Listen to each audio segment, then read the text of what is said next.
une personne va envoyer sur une autre personne un chi.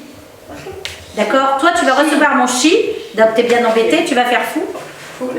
Tu vas lever tes bras comme ça, voilà. Et les deux filles à côté, elles vont le tuer. Mi. Fou. Putain, comparaison. À toi. Chi. Bah non, tu peux pas prendre celui-là. On va faire une petite bah chi. Fou. Mi. Chi. Mi. J'ai donc mené un atelier de manière progressive avec des exercices d'échauffement corporel et vocal, utilisation de l'espace aussi, hein, l'utilisation de l'espace qui est un élément important pour construire ensuite des tableaux. Vous faites un oral, prenez le temps de bien vous adresser à la personne. Il ne faut pas que les yeux soient dans le vague. Tu vois là, peut-être les deux ont cru qu'ils étaient concernés. Donc vas-y, franchement, le geste et le regard, ils sont adressés. Vas-y. Garage. Meuble. Un éléphant qui se balançait, tout doucement, dans la forêt, il portait sur son dos, un petit perroquet. On y va. Et si vous regardez bien, ça reprend les sons de la chanson qui sont dessus. La partie voyelle en fait. Hein, on y va. 1, 2, 3. 1 et en, I, E, A, ou, E, en.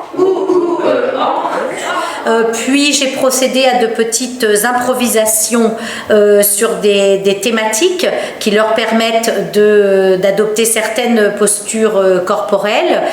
Puis je les ai conduits à dire, à prononcer certaines phrases et nous pouvons aller ensuite jusqu'à la construction de petites scènes plus théâtralisées si la phrase par exemple est apprise par cœur. Qu'est-ce qui t'arrive? Ah mais tu m'agaces à la fin. Tu vas m'écouter, oui. Non mais je rêve. Tu peux me laisser parler? C'est toujours la même chose. C'est quoi ton problème? C'est vraiment n'importe quoi. Tu vas te calmer, ouais. Tu commences à m'énerver. Est-ce que je peux en passer une? Tu me pompes l'air.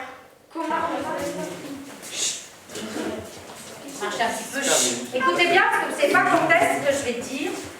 Le thème est stop. D'accord?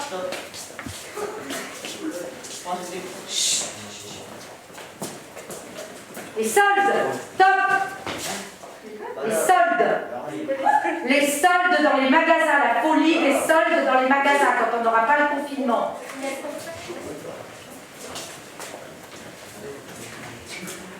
Château hanté, stop. Château hanté. On essaye notre position, encore plus peur. On a peur, mais on fait peur.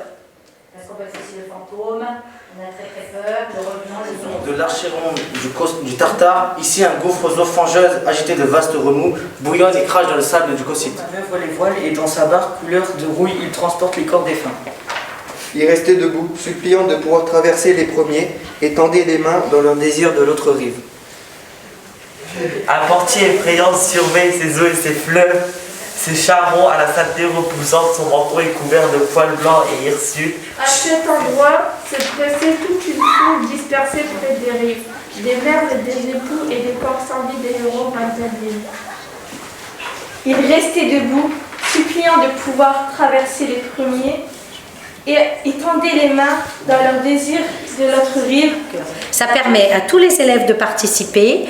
Ils ne sont pas des spécialistes de théâtre au départ, loin s'en faut, mais chacun peut trouver sa place. Chacun a une attitude à découvrir, à proposer, et chacun a aussi une phrase ensuite à dire qui va s'insérer ensuite dans la scène de groupe, sans avoir à porter tout seul des passages trop importants.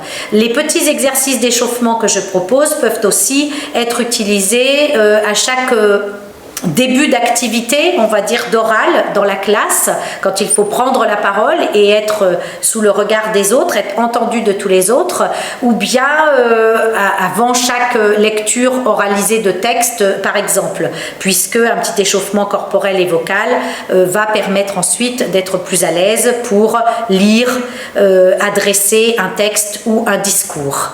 À l'aide d'une perche, il pousse son radeau, manœuvre les voiles et dans sa barque couleur rouille, Il transporte les corps des défunts.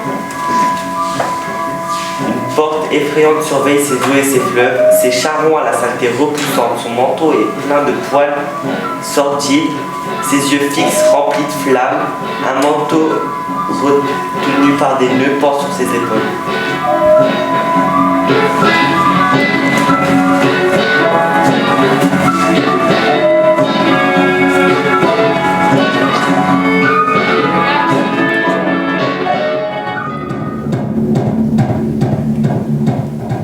De l'édifice montent sur d'agréables odeurs de parfum, de la poudre d'ambre, mais parfois aussi de l'eau safranée ou des pétales de rose étaient dispersés sur le sol.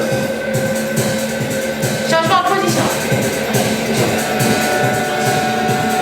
L'orchestre qui entonne un air tonitruant annonça le moment tant attendu du Moulmouth. Sous une ovation générale, les premiers gladiateurs entrent dans l'arène, portant un casque similaire à celui des légionnaires romains. Ils combattent entre eux